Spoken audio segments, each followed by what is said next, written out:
Hello সবাইকে, সুস্মিতার নতুন আরও একটি ভিডিওতে তোমাদের সবাইকে স্বাগত জানাই। তো সকাল সকাল উঠে পড়েছি, গুড মর্নিং।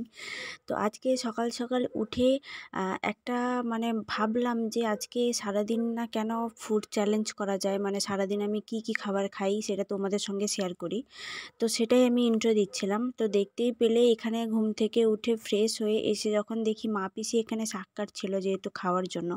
তো এখানে আমি ভাবছিলাম যে কি খাবো কি করা যায়। তো ভাবছিলাম যে সকালে বাড়িতে অনেক কিছু সবজি ছিল, তো কেননা স্যান্ডউইচ করা যায়। তো দেখতেই পেলে মোটামুটি স্যান্ডউইচ করে নিয়ে আমি চলে এসেছি, আর এত সুন্দর খেতে হয়েছিল, খুবই দারুণ লাগছিল খেতে। তো এখানে দেখতেই পাচ্ছ কি বলবো, এত দারুণ লাগছিল। তোমরা যদি এই রেসিপিটা তোমরা যদি দেখতে চাও তাহলে আমার রান্নার চ্যানেলে দেওয়া আছে, তোমরা ভিডিওটা গিয়ে দেখতে পারো। তো এখানে স্যান্ডউইচ খাওয়ার পরে আমি সকালের আমাদের খাবারের মেনু নিয়ে চলে এসেছি। এখানে হচ্ছে পান্তা নিয়ে এসেছি, ওই যে শাক কাটছিল, শাকের ভাজা আর আলু মাখা, অনেকে আলু চোখাও বলে। তো দেখতেই পাচ্ছ মোটামুটি আমি পান্তা খেতে বসে পড়েছি এখানে। আজকে যেহেতু অনেকটা দেরি হয়ে গেছে, কেননা বাবা আর মা পিসি সবাই মিলে পুকুরে, তোমাদেরকে দুদিন আগে ভিডিওতে দেখিয়েছিলাম আমাদের ঘরে পুকুর খোঁড়া হয়েছে ওখানে। যেহেতু পুকুরটা অনেক বছরের পুরনো, সেই জন্য। তো দেখতেই পাচ্ছ মোটামুটি তাড়াতাড়ি এখানে খেতে বসে পড়েছি, যেহেতু মা পিসি বাবা সবাই যাবে ওখানে। তো তোমরা দেখতেই পেলে মোটামুটি আমার খাওয়া দাওয়া প্রায় কমপ্লিটের দিকে।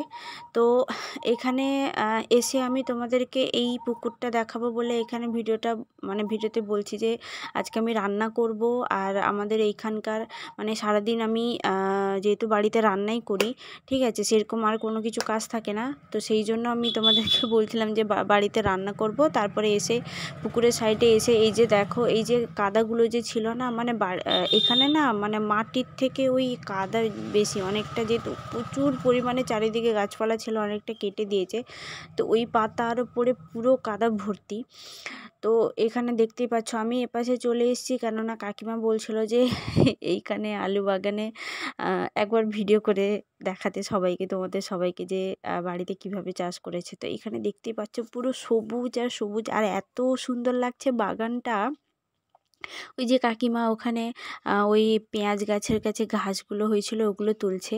তো দেখতেই পাচ্ছ আলুগুলো এত সুন্দর হয়েছে, এত সুন্দর হয়েছে, পুরো সবুজ আর সবুজের ভর্তি, আর একটাও পোকা পাতা নেই। তো চারিদিকে কলা বাগান, চারিদিকে পুরো ভরাট করা আছে। তো এপাশেই আমি চলে এসেছি, এপাশে এসে এই যে দেখতেই পাচ্ছ। তো এখান থেকে এসে অনেকক্ষণ ছিলাম, একটু কথাবার্তা বলছিলাম, তারপরে চলে গেছি। এই যে দেখো, এই যে পেঁয়াজ বাগান, এটা অ্যাকচুয়ালি ছোট পেঁয়াজ কি বড় পেঁয়াজ বলতে পারছি না। মোটামুটি এই যে পেঁয়াজ গাছের কাছে এই দেখো ছোট ছোট ঘাস তুলছে, না তুললে বোঝাই যাবে না, এত বড় হয়ে যায়। ঠিক আছে, তো তোমরা ভিডিওটা দেখো। তোমাদের কাদের ঘরে এরকম বিশেষ করে শীতকালে এরকম সবজি লাগিয়েছো বাড়িতে, তো তোমরা প্লিজ আমাকে জানাবে। আর আমাদের ঘরে এবছর লাগানো হয়নি, ঠিক আছে, কেন, কিসের জন্য, কি কারণে, তোমরা যদি কমেন্টে জানাও তাহলে আমি অবশ্যই বলবো। তো এখানে দেখতেই পাচ্ছ দুপুরে মেনু নিয়ে চলে এসেছি। এইটা হচ্ছে বড় বড় পুঁটি মাছ, ওই আমাদের পুকুরেই পুঁটি মাছ ভাজা, আর এটা হচ্ছে বাটি চচ্চড়ি, মোরাল মাছের বাটি চচ্চড়ি, আর ডিমকে আলু, তারপরে ওই ঝুরি ঝুরি করে আলু, পেঁয়াজ, টমেটো আর লঙ্কা আরও দিয়ে ভালোভাবে পুরো ভেজেছিলাম। তো এখানে দেখতেই পাচ্ছ, হ্যাঁ, আর একটা ছিল মাছের সর্ষে বাটা দিয়ে ঝাল করেছিলাম। এখানে কিছু মনে করো না, যেহেতু ভেঙে গেছে তরকারি থেকে নামাতে। তো এখানে দেখতেই পাচ্ছ মোটামুটি আমি দুপুরের খাবারের মেনু নিয়ে চলেছি। এখানে সত্যি কথা বলতে ডিমের আইটেমটা সত্যি খুবই ভালো ছিল। তোমরা এরকম কে এরকম ভেজে খাও আমাকে প্লিজ একটু জানাবে। আমাদের ঘরে যেহেতু একটা ছিল ওই জন্য একটু অল্প হয়ে গেছে, নাহলে বেশি করে হলে আরও ভালো হতো খেতে।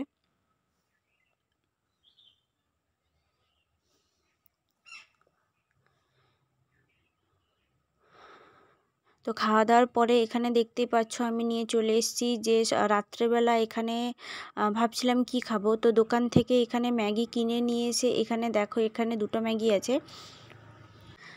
তো এই ম্যাগিটা সত্যি তোমরা দেখলে বুঝতে পারবে, অনেকে কীরকম খাও আমি জানি না, বাট আমার এরকম খেতে সত্যি ভালো লাগে। তো কি দিয়েছি না দিয়েছি এই মুহূর্তে তোমাদেরকে বলবো না। তো আমি একটা রান্নার চ্যানেলে আমি তোমাদেরকে এই ম্যাগির রেসিপিটা শেয়ার করব, তোমরা ওখানে দেখে নেবে।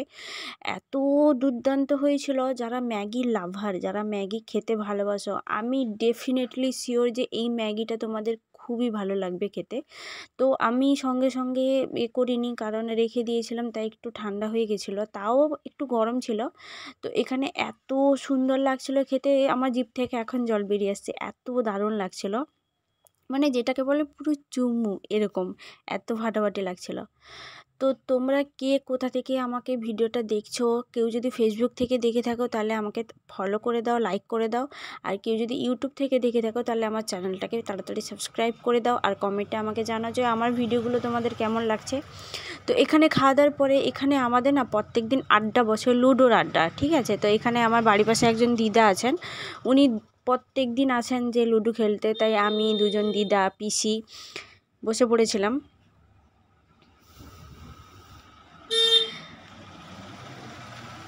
এখানেই দেখো যে হঠাৎ করে না মানে বাজনা চলে এসছে, কেননা ওই যে কি বলবো, মানে বিকেলবেলা একটা বর গেছিলো, ঠিক আছে, কাছাকাছি কিনা বলতে পারবো না, মানে মেয়েটার বাড়ি। তো বর গেছিলো, এই যে দেখতেই পাচ্ছ ওটারই বর, মানে বর বউ দুজনেই আসছে, ঠিক আছে। তো সেই এতে রাত্রেবেলা বেরিয়ে মোটামুটি ভিডিও করছিলাম, বললাম দেখো তোমাদের সঙ্গে আমি একবার শেয়ার করি।